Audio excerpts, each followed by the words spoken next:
안녕하세요. 사연동행입니다. 세상을 살다 보면 그 누구에게도 꺼내지 못한 이야기가 한둘쯤은 있죠. 이곳은 그런 마음들을 조용히 들어주는 작은 공간입니다. 구독은 공짜지만 그 마음은 참 귀하고 고맙습니다. 구독해주신다면 큰 힘이 될 거예요.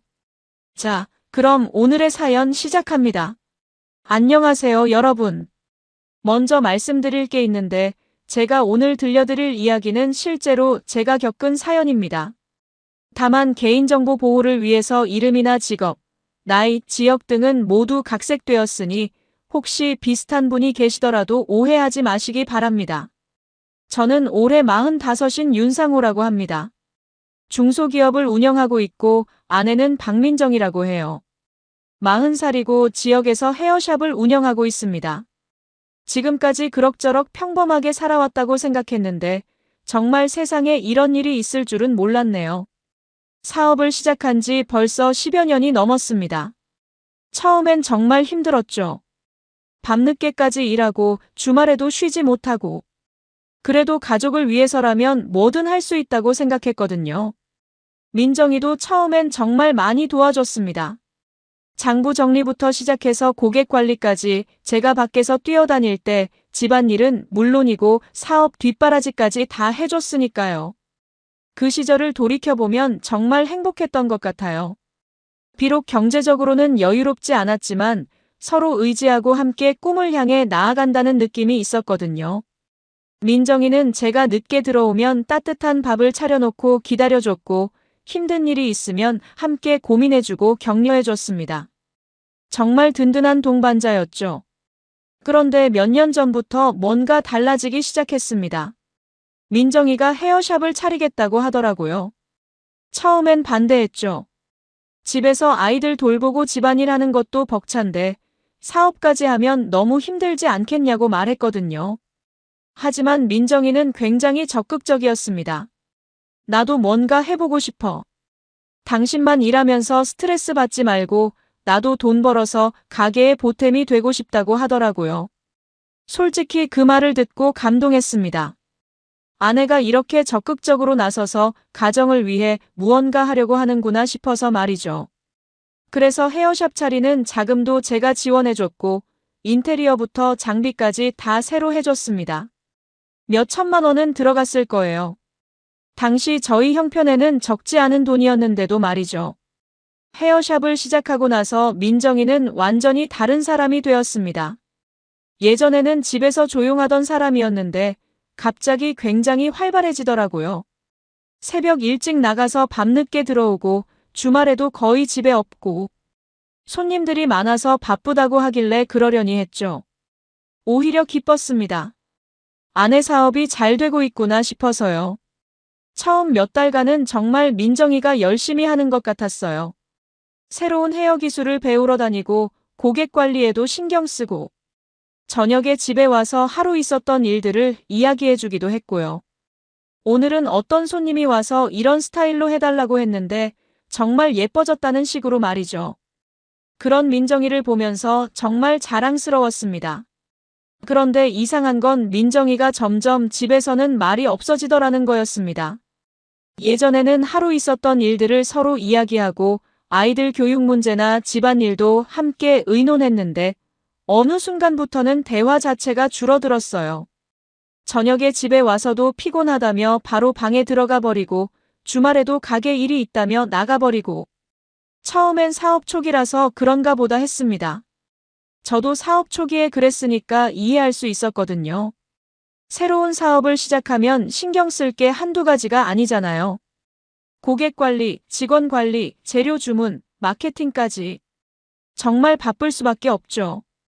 그래서 민정이가 피곤해하는 것도 당연하다고 생각했어요. 하지만 시간이 지날수록 뭔가 이상했습니다. 아내가 저한테 점점 차갑게 대하더라고요. 예전처럼 다정한 말투도 사라지고 뭔가 귀찮다는 표정을 자주 짓고 제가 무슨 말을 해도 시큰둥한 반응이고 스킨십도 현저히 줄어들었어요. 마치 저를 피하는 것 같은 느낌이 들었습니다. 그러던 어느 날이었습니다.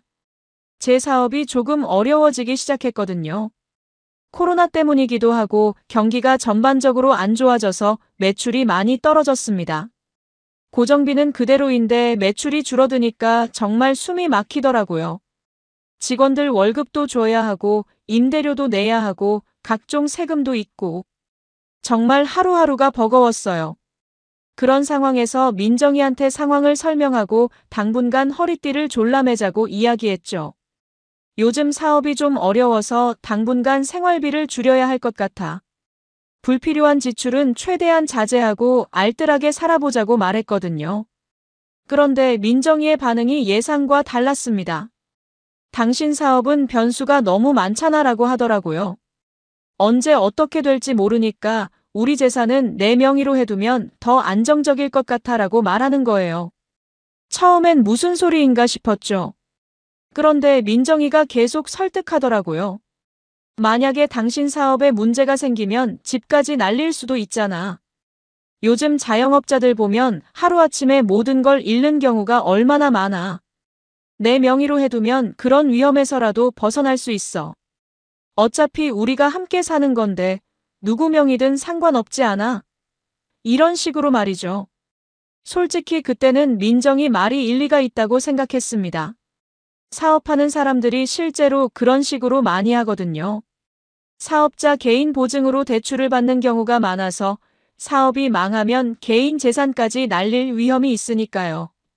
그래서 미리 배우자 명의로 재산을 옮겨놓는 거죠. 민정이도 그런 현실적인 걱정을 하는 것 같았어요. 당신이 지금까지 열심히 모은 재산을 지키고 싶어서 그래. 나도 당신만큼 이 집을 사랑하고 우리 가정을 지키고 싶다고라며 정말 진심 어린 표정으로 말하더라고요. 그 모습을 보니까 의심할 이유가 전혀 없었습니다. 그래서 저는 민정이를 믿고 우리 집과 몇 가지 주요 자산들을 민정이 명의로 이전했습니다. 부동산만 해도 몇 억은 될 텐데 다 민정이 명의로 바뀐 거죠. 예금 통장도 대부분 민정이 명의로 만들고 주식이나 펀드 같은 금융상품들도 모두 옮겼어요. 정말 우리가 평생 모은 재산의 거의 전부를 민정이 명의로 한 거였습니다. 그때 민정이가 저한테 하는 말이 당신 힘들면 내가 지켜주는 거지. 결국 내가 관리하니까 우리가 더 안정적인 거야 라고 했었거든요. 당신은 사업에만 집중해. 집안 경제는 내가 책임질게라면서 정말 든든한 모습을 보여줬어요. 그 말을 듣고 오히려 고마웠습니다. 아내가 이렇게 든든하게 뒷받침해주니까 제가 사업에 더 집중할 수 있겠다는 생각이 들었거든요. 혼자서 모든 걸 짊어지고 가야 한다는 부담감도 많이 줄어들었고요. 정말 고마운 아내구나. 내가 복이 많구나 싶었습니다. 하지만 지금 생각해보니 그때부터 민정이의 태도가 미묘하게 달라지기 시작한 것 같습니다. 재산이 자기 명의로 바뀌고 나서부터 민정이가 뭔가 우위에 서려고 하더라고요. 전에는 제가 집안의 경제적 결정을 주도했다면 이제는 내 명의로 되어 있는 건데라는 식으로 말하기 시작했습니다. 처음엔 농담인 줄 알았어요. 이제 내가 집 주인이네라든지 내 집에서 함부로 하면 안 되라는 식으로 웃으면서 말하니까요. 그런데 점점 진짜 그런 식으로 행동하기 시작하더라고요. 예를 들어 집 수리를 하거나 큰 지출이 있을 때도 예전에는 서로 상의했는데 이제는 민정이가 일방적으로 결정해버리는 경우가 많아졌습니다. 어차피 내 명이니까 내가 알아서 할게라는 식으로요. 그리고 제가 뭔가 의견을 내면 당신은 사업이나 신경 써라고 하거나 아니면 지금 당신 형편에 그런 거 신경 쓸 여유 있어? 라고 말하기도 했고요. 처음엔 그냥 스트레스 받아서 그런가 보다 했는데 점점 자주 그런 말을 하더라고요. 솔직히 그런 말들이 상처가 되긴 했지만 그래도 참았습니다. 아내 입장에서는 제 사업이 불안정해 보이니까 그런 말을 할 수도 있겠다 싶었거든요. 그리고 민정이가 헤어샵 운영하느라 스트레스를 많이 받고 있는 것 같았거든요. 매일 새벽부터 밤까지 일하니까 예민해질 수도 있겠다고 생각했습니다. 하지만 시간이 지날수록 뭔가 이상했습니다. 민정이가 집에 있는 시간이 점점 줄어들더라고요. 헤어샵은 보통 저녁 시간에 문을 닫는데 민정이는 그 이후에도 계속 밖에 있었습니다. 동업자들이랑 미팅 있다거나 새로운 기술 배우러 간다거나 직원들이랑 회식 있다는 이유로 말이죠. 그렇게 몇 개월이 지났을 때였습니다. 어느 날 저녁 민정이가 또 늦게 들어왔는데 샤워하러 욕실에 들어가면서 휴대폰을 거실 테이블에 놓고 갔더라고요. 평소였으면 신경 쓰지 않았을 텐데 그때 마침 휴대폰에서 메시지 알림음이 계속 울리는 거예요. 처음엔 그냥 무시하려고 했습니다. 아내 휴대폰을 몰래 보는 건 신뢰를 깨트리는 일이니까요. 부부 사이라고 해도 서로의 프라이버시는 존중해야 한다고 생각했거든요. 하지만 알림음이 연달아서 울리니까 혹시 급한 일인가 싶어서 화면을 봤습니다. 그런데 발신자가 재호라는 남자 이름이더라고요. 누군지는 모르겠지만 메시지 내용이 화면에 일부 보이는 거예요. 내 덕분에 새 출발할 수 있겠다라는 내용이 보였습니다. 그 순간 머리가 하얘지더라고요. 이게 뭔 소리인가 싶어서요. 그리고 이어지는 메시지에 이제 곧 다 내 거잖아라는 말이 있었어요. 정말 소름이 끼쳤습니다. 헤어샵 동업자나 직원이 보내는 메시지라고 하기엔 내용이 너무 이상했어요. 내 덕분에 다 내 거라는 표현이 도대체 무슨 의미인지 도무지 이해가 안 되더라고요. 그리고 무엇보다 그 메시지를 보내는 시간이 밤 10시가 넘었는데 업무상 연락치고는 너무 늦은 시간이었거든요. 그때 민정이가 샤워를 마치고 나오더라고요. 제가 휴대폰 근처에 서 있으니까 뭐 해?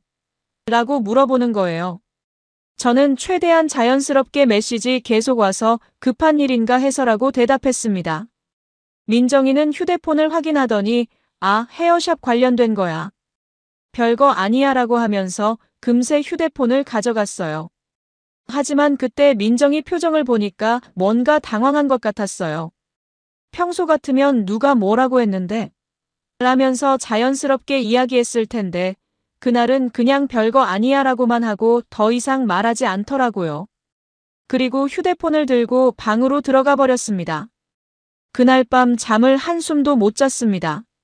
머릿속에서 계속 그 메시지가 맴돌더라고요. 내 덕분에 새 출발할 수 있겠다. 이제 곧 다 내 거잖아. 대체 이게 무슨 의미인지 모르겠는 거예요. 헤어샵 관련된 이야기라고 하기엔 뭔가 이상했습니다. 단순한 업무 연락이라면 그런 식으로 표현할 이유가 없잖아요. 그리고 그 재호라는 사람이 누군지도 궁금했어요.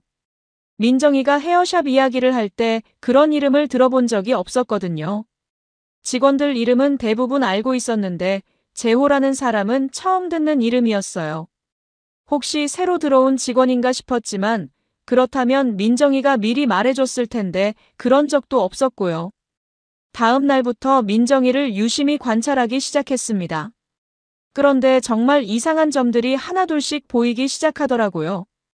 예를 들어 민정이가 휴대폰을 볼 때 제가 근처에 있으면 화면을 가리거나 다른 곳으로 가서 보는 거예요. 전에는 그런 적이 없었는데 말이죠. 심지어 제가 갑자기 다가가면 깜짝 놀라면서 급하게 휴대폰을 뒤집어 놓기도 했어요. 그리고 민정이가 밖에 나갈 때 복장도 달라졌습니다. 예전에는 헤어샵에 갈 때 편한 옷을 입고 갔는데 요즘은 꽤 신경 써서 옷을 입고 화장도 평소보다 진하게 하고 나가더라고요. 향수도 뿌리고요. 헤어샵 원장이 손님들한테 보이는 모습이니까 그럴 수도 있다고 생각하려고 했지만 뭔가 석연치 않았습니다. 새로 산 옷들도 많아졌어요. 예전에는 옷을 살 때 저한테 물어보거나 함께 가서 고르곤 했는데 언제부턴가 혼자서 사와서 가게에서 입을 옷이라고 하더라고요. 그런데 그 옷들이 단순히 업무용으로 보기에는 너무 화려하고 예쁜 옷들이었어요. 누군가에게 예쁘게 보이려고 하는 것 같은 느낌이 들었습니다. 그리고 결정적으로 이상했던 건 민정이가 집에서 저랑 있을 때는 정말 시큰둥한데 누군가와 통화할 때는 완전히 다른 사람이 되더라고요. 목소리도 밝아지고 웃음소리도 나고. 물론 손님이나 직원들과 통화할 때는 그럴 수 있죠. 서비스업 하는 사람들은 고객 앞에서는 밝게 행동해야 하니까요. 하지만 그 빈도가 너무 잦았고 통화 내용도 업무적인 것 같지 않았습니다. 어느 날은 민정이가 통화하면서 응, 나도 그래. 빨리 보고 싶어라고 하는 걸 들었거든요. 그 말을 듣는 순간 정말 심장이 떨어지는 것 같았습니다.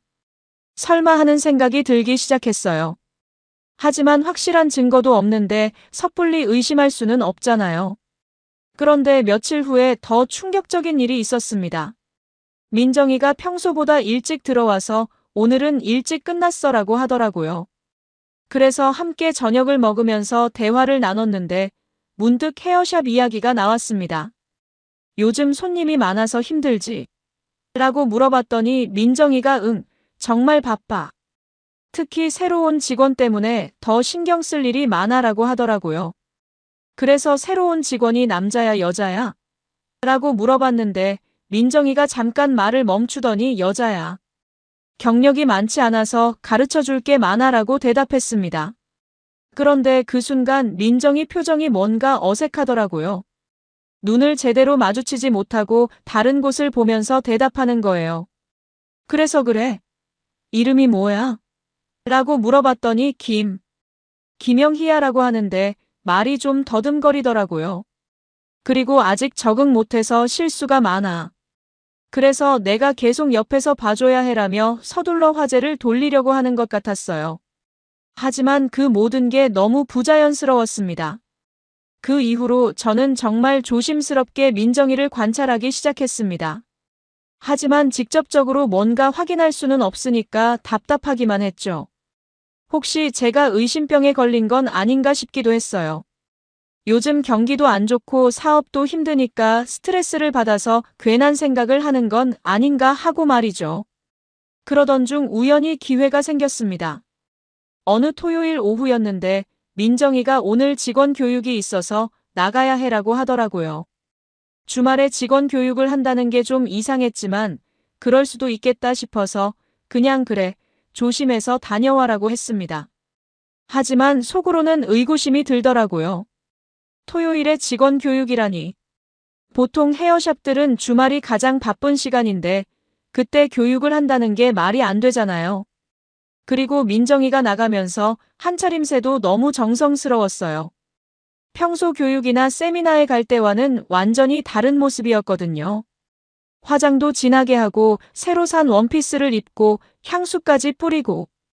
그런데 민정이가 나간 지 1시간쯤 지나서 갑자기 민정이 친구한테 전화가 왔어요. 평소에 민정이랑 가까이 지내는 친구였는데 민정이 있어? 라고 하더라고요. 그래서 아니 직원 교육 간다고 나갔는데 라고 했더니 그 친구가 나는 오늘 같이 쇼핑하자고 했는데 바쁘다고 했거든. 직원 교육이래? 라고 하는 거예요. 그 순간 정말 머리가 띵했습니다. 민정이가 거짓말을 한 거였어요.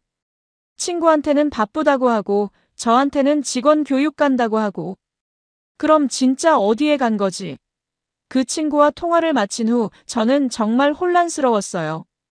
이제 더 이상 우연의 일치라고 생각할 수 없었거든요. 그날 민정이가 집에 돌아왔을 때 슬쩍 물어봤습니다. 교육 어땠어? 그랬더니 힘들었어. 새로운 기술 배우느라라고 하더라고요. 그래서 어떤 기술? 이라고 물어봤더니 대답이 좀 애매하더라고요. 요즘 유행하는 펌 기법이라고만 하고 더 자세한 이야기는 안 하더라고요.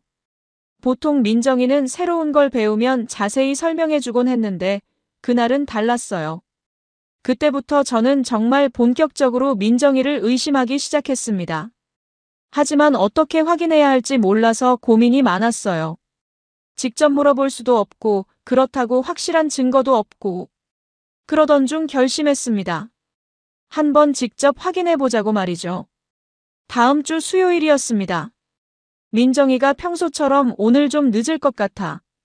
중요한 미팅이 있어라고 하고 나갔어요. 그래서 저도 일을 일찍 마치고 민정이 헤어샵 근처로 갔습니다. 멀리서 지켜보기로 한 거죠. 정말 떨리고 무서웠어요. 만약 제 의심이 맞다면 어떻게 해야 할지, 반대로 제가 잘못 생각한 거라면 어떻게 민정이한테 사과해야 할지. 오후 6시쯤 헤어샵에서 민정이가 나오는 걸 봤습니다. 그런데 혼자가 아니더라고요. 키가 크고 잘생긴 남자가 함께 나오는 거예요. 그 남자와 민정이가 자연스럽게 팔짱을 끼고 걸어가는 모습을 보고 정말 충격을 받았습니다. 머리가 하얘지면서 다리에 힘이 빠지더라고요. 제가 지금까지 의심했던 모든 것들이 현실이 되는 순간이었어요. 민정이가 정말 다른 남자와 바람을 피우고 있었던 거였습니다. 그것도 아주 당당하게, 마치 연인 사이처럼 자연스럽게 말이죠. 그 모습을 보니까 정말 가슴이 찢어질 것 같았어요. 저는 멀찍이 떨어져서 따라갔습니다. 민정이와 그 남자는 근처 식당에서 저녁을 먹고 그 후에 오피스텔 건물로 들어가더라고요. 그 순간 정말 온 세상이 무너지는 것 같았습니다. 하지만 아직 확실하지 않으니까 더 확인해야겠다고 생각했어요. 혹시 제가 잘못 본 건 아닐까, 혹시 단순한 사업상 만남인 건 아닐까 하는 희망을 버릴 수가 없었거든요. 다음 날부터 민정이 일정에 맞춰서 몇 번 더 확인해 봤습니다. 그런데 정말 충격적이게도 민정이는 거의 매번 그 남자와 만나고 있었어요. 헤어샵에서 나와서 함께 식사하고 오피스텔로 들어가고 완전히 연인 사이처럼 행동하고 있었습니다. 손을 잡고 걸어가거나 그 남자가 민정이 허리에 손을 두르기도 하고 저는 휴대폰으로 그 모습들을 사진과 동영상으로 남겨뒀습니다. 증거로 필요할 것 같아서요. 정말 손이 떨려서 제대로 찍기도 힘들었지만 최대한 선명하게 담으려고 노력했어요. 그리고 그 남자가 누군지도 알아보기 시작했어요.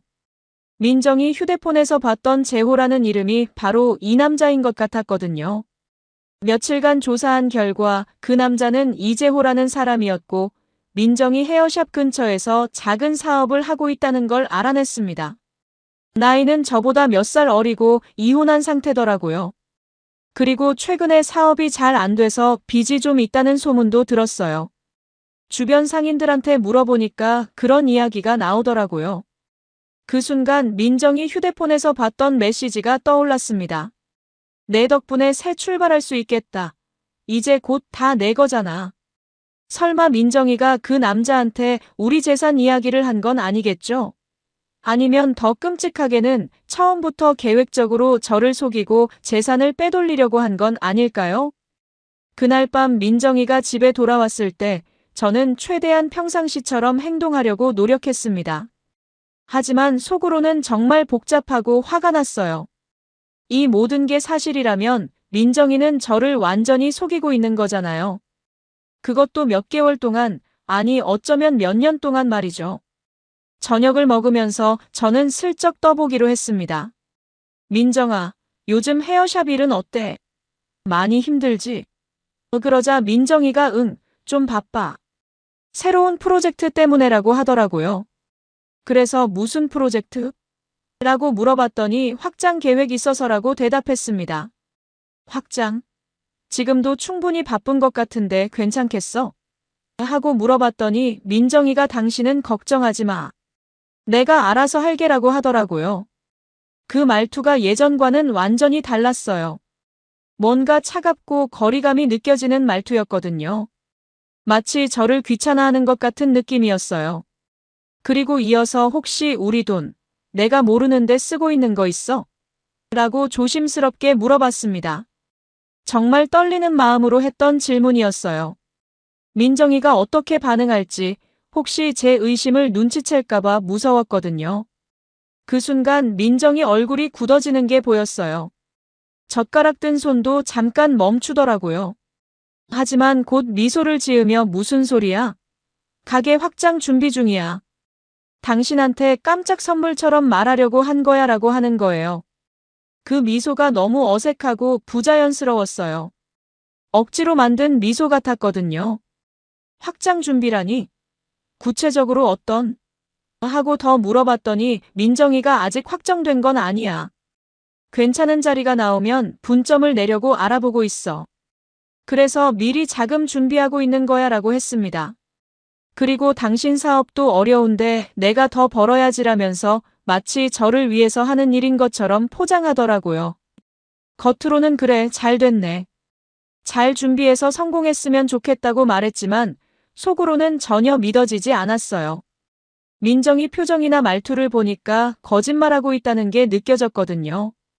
특히 눈을 제대로 마주치지 못하고 계속 다른 곳을 보면서 말하는 모습이 너무 어색했어요. 그날 밤에 민정이가 잠든 후에 조심스럽게 민정이 휴대폰을 확인해 봤습니다. 물론 잘못된 행동이라는 걸 알고 있었지만 더 이상 참을 수가 없었어요. 진실을 알아야겠다는 생각밖에 안 들더라고요. 다행히 민정이가 패스워드를 바꾸지 않아서 열 수 있었습니다. 그런데 정말 충격적인 내용들이 가득했어요. 이재호와 주고받은 메시지들이 수백 개가 있었습니다. 내용을 보니까 단순한 불륜이 아니었어요. 정말 계획적으로 저를 속이고 있었던 거였습니다. 처음부터 끝까지 모든 게 계획된 일이었던 거죠. 상호는 아직 눈치 못 챈 것 같아. 조금만 더 기다려라는 메시지도 있었고, 내 명의로 옮겨놓은 재산들 정리하고 있어. 곧 우리가 새 출발할 수 있을 거야 라는 내용도 있었어요. 그리고 상호 사업이 망하는 것도 시간 문제야. 그때까지 최대한 많이 확보해놔야 해라는 메시지도 보였습니다. 정말 소름이 끼쳤습니다. 민정이가 저를 이렇게 생각하고 있었다니. 그동안 저를 위한다고 재산을 안전하게 보관하겠다고 했던 모든 말들이 거짓이었던 거죠. 처음부터 계획된 일이었던 겁니다. 저를 속여서 재산을 빼돌리고 그 남자와 함께 새로운 삶을 시작하려고 했던 거였어요. 더 충격적인 건 금융 관련 메시지들이었어요. 민정이가 이재호한테 헤어샵 매출의 일부를 내 계좌로 보내고 있어라고 하는 내용도 있었고, 우리 집 담보로 대출받을 수 있는지 알아봐라는 메시지도 있었습니다. 심지어 상호가 모르게 계좌 하나 더 만들었어. 여기다가 조금씩 모아두고 있어라는 내용까지 있더라고요. 그 순간 정말 머리가 하얘졌습니다.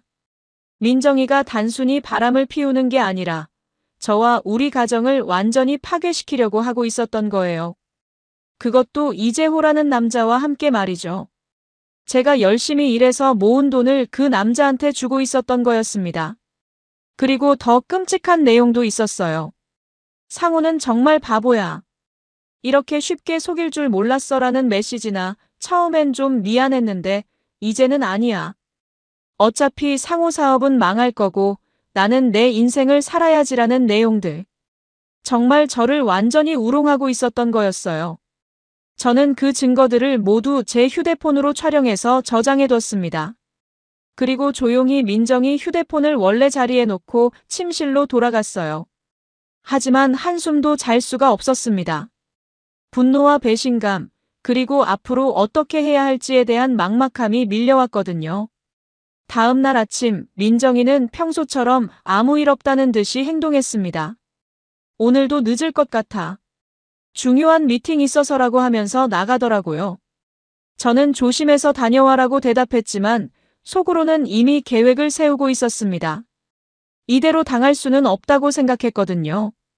그 다음 날 아침, 저는 회사에 반차를 내고 변호사 사무실을 찾아갔습니다.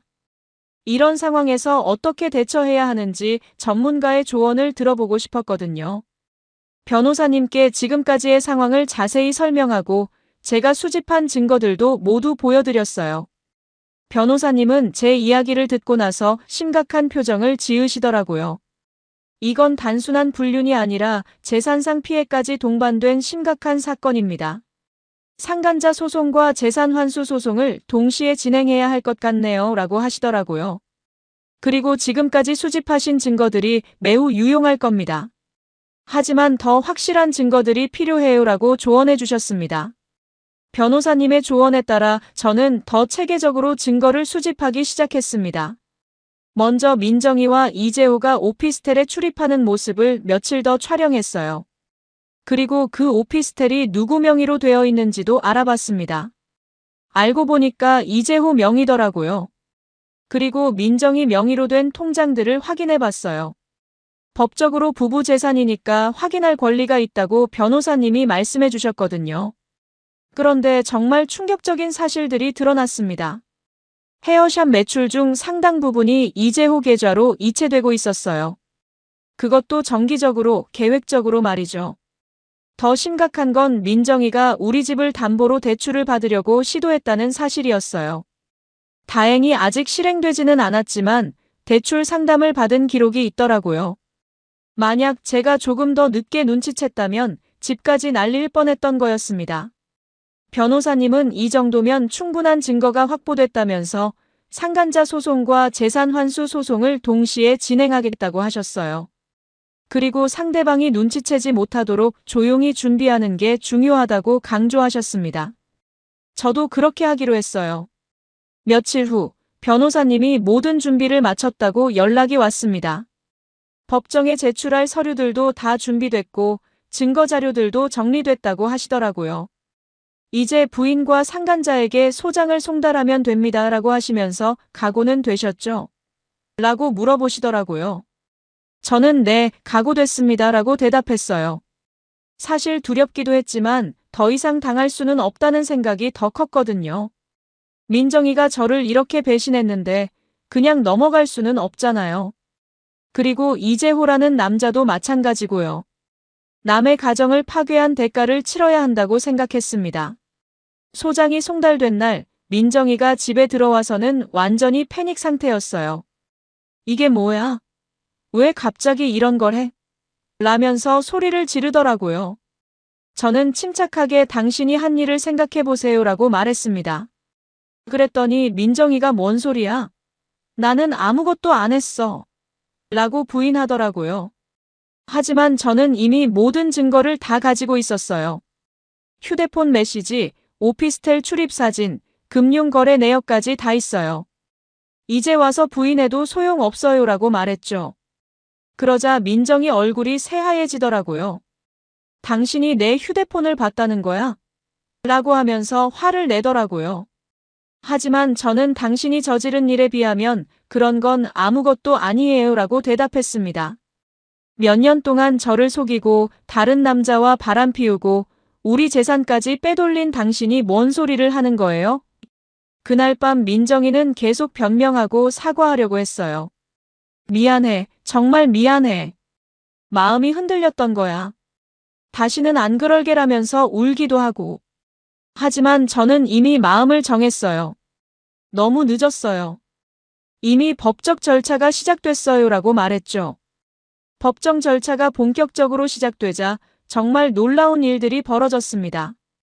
우선 이재호라는 작자가 소장을 받자마자 완전히 태도를 바꾸더라고요.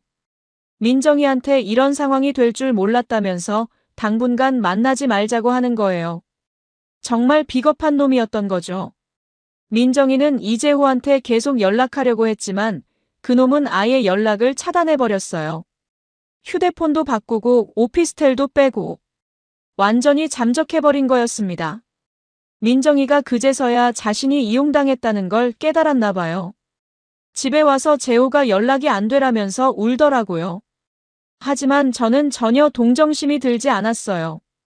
당신이 저한테 한 일을 생각해보세요. 그 남자가 당신을 버린 건 당연한 일이에요.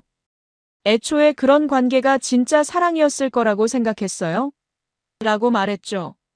민정이는 할 말이 없어서 그냥 울기만 하더라고요. 법정에서 민정이는 계속 변명하려고 했어요. 제가 헤어샵에서 번 돈이에요. 남편 돈이 아니라 제 돈이라고요라고 주장하더라고요. 하지만 변호사님이 준비한 증거들 앞에서는 그런 변명이 통하지 않았습니다. 헤어샵 창업 자금부터 시작해서 모든 게 제 돈으로 이루어진 거였거든요. 그리고 이재호 계좌로 이체된 돈들의 출처도 다 밝혀졌어요. 헤어샵 매출 중 일부가 아니라 상당 부분이 그놈한테 넘어간 거였습니다. 심지어 민정이가 제 명의 계좌에서 몰래 빼낸 돈들도 있었어요. 제가 사업 때문에 바빠서 통장 관리를 제대로 못한 틈을 타서 말이죠. 재판이 진행되면서 주변 사람들도 다 알게 됐어요. 민정이 헤어샵 단골 손님들도 소문을 듣고 하나둘씩 발길을 끊기 시작했습니다. 아무래도 그런 일로 말이 많은 곳에 가기 꺼려하는 거죠. 민정이는 그제서야 자신이 얼마나 큰 실수를 했는지 깨닫기 시작한 것 같았어요. 당신도 나를 좀 이해해줘. 당신이 사업 때문에 바빠서 나한테 신경을 못 써줬잖아.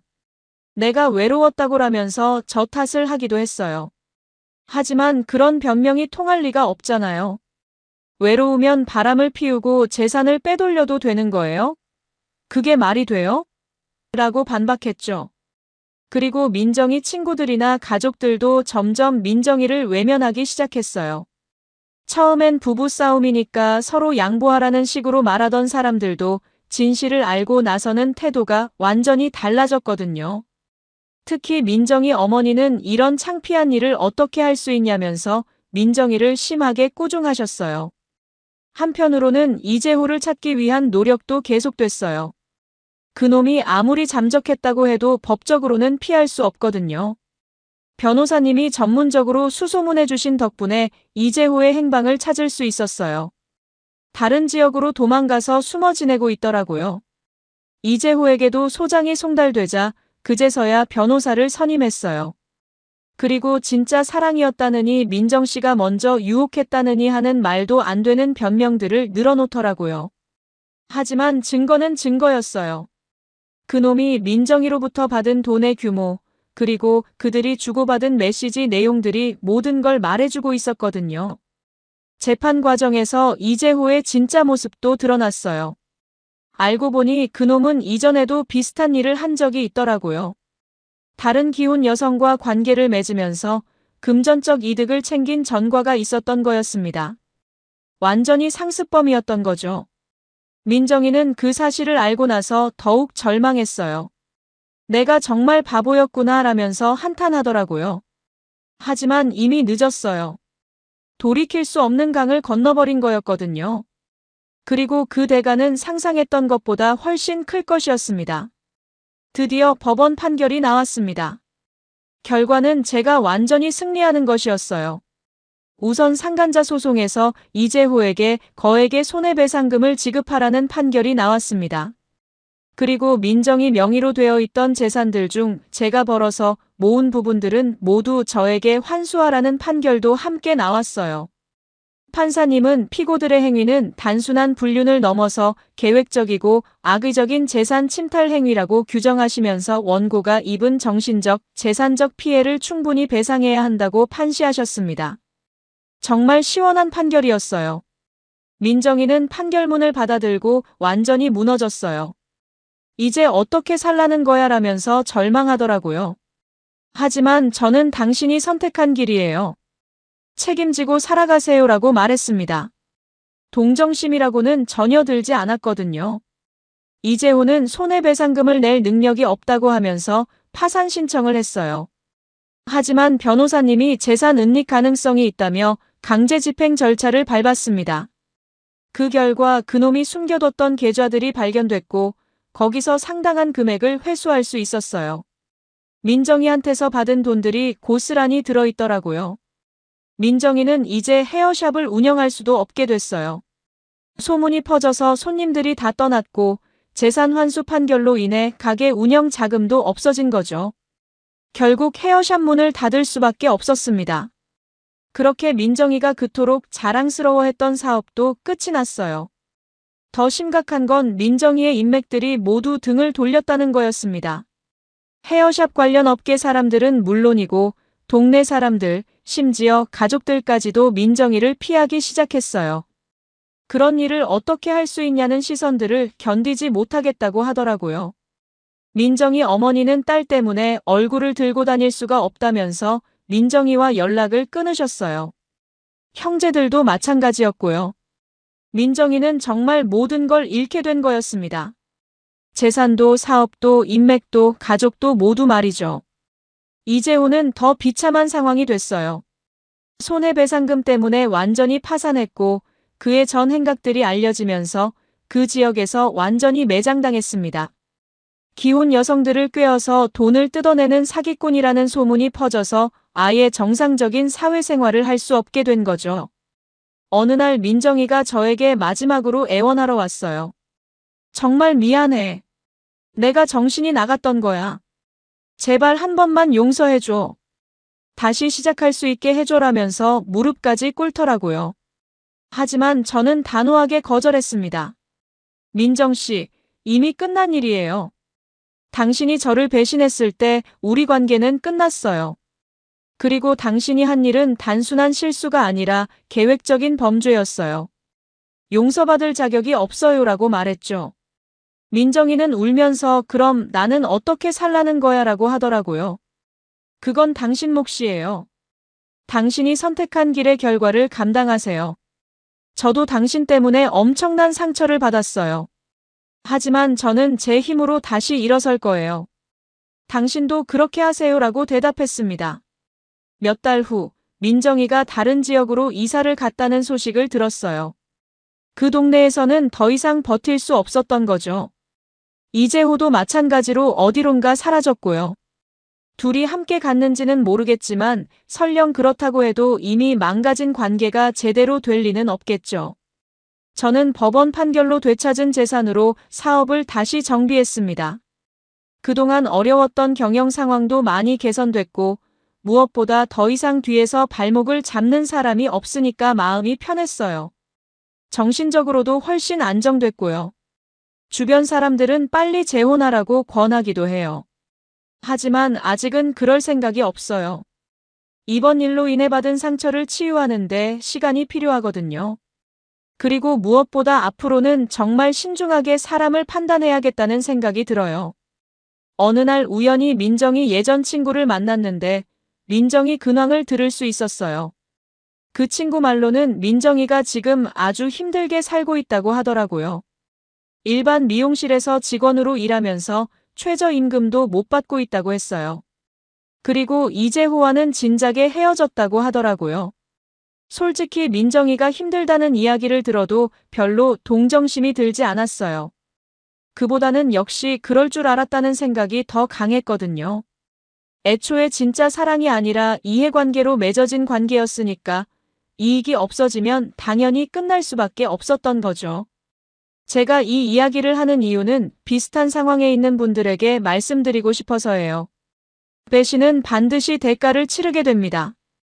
당장은 숨길 수 있을지 모르지만 진실은 언젠가 드러나게 되어 있어요. 그리고 그때의 대가는 상상했던 것보다 훨씬 클 수 있다는 걸 명심하셨으면 좋겠어요.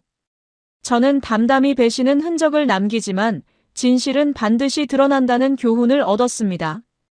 그리고 이제는 정말로 새로운 출발을 준비하고 있어요. 더 이상 과거에 얽매이지 않고 앞으로만 보고 살아갈 생각입니다. 여러분들도 혹시 비슷한 상황에 놓이신다면 절대 혼자 끙끙 앓지 마시고 전문가의 도움을 받으시기 바랍니다. 그리고 무엇보다 포기하지 마세요. 진실은 반드시 승리합니다. 지금까지 들려드린 이야기를 요약하면 이렇습니다. 중소기업을 운영하는 45세 남성이 헤어샵을 운영하는 40세 아내의 배신을 당한 사연이었어요. 아내는 사업이 어려워진 남편을 설득해서 재산을 자신 명의로 옮기게 한 후 다른 남자와 불륜 관계를 맺으면서 그 재산을 빼돌리려고 했습니다. 하지만 남편이 우연히 이 사실을 발견하게 되었고 치밀하게 증거를 수집한 후 법적 대응에 나섰어요. 결국 상간자 소송과 재산 환수 소송에서 모두 승리하면서 완벽한 복수에 성공했습니다. 불륜을 저지른 아내와 상간자는 재산과 명예, 인맥을 모두 잃고 나락으로 떨어졌고요. 여러분들은 이런 상황에서 어떻게 하실 건가요? 혹시 비슷한 경험이 있으시거나 주변에서 이런 일을 겪은 분이 계신가요? 댓글로 여러분의 생각을 들려주세요. 여러분, 오늘 사연 어떻게 들으셨나요? 지금 이 순간 무슨 생각이 드셨는지도 궁금합니다. 여러분의 소중한 생각을 댓글로 남겨주세요. 지금까지 사연동행이었습니다. 함께 해주신 모든 분들께 진심으로 마음 깊이 감사드립니다. 방송 끝나기 전에 혹시 아직 구독과 좋아요 안 누르셨다면 그 한 번의 클릭이 이 채널을 계속 이어가게 하는 큰 힘이 된답니다. 다음 사연에서 다시 인사드릴게요. 여러분 평안하세요.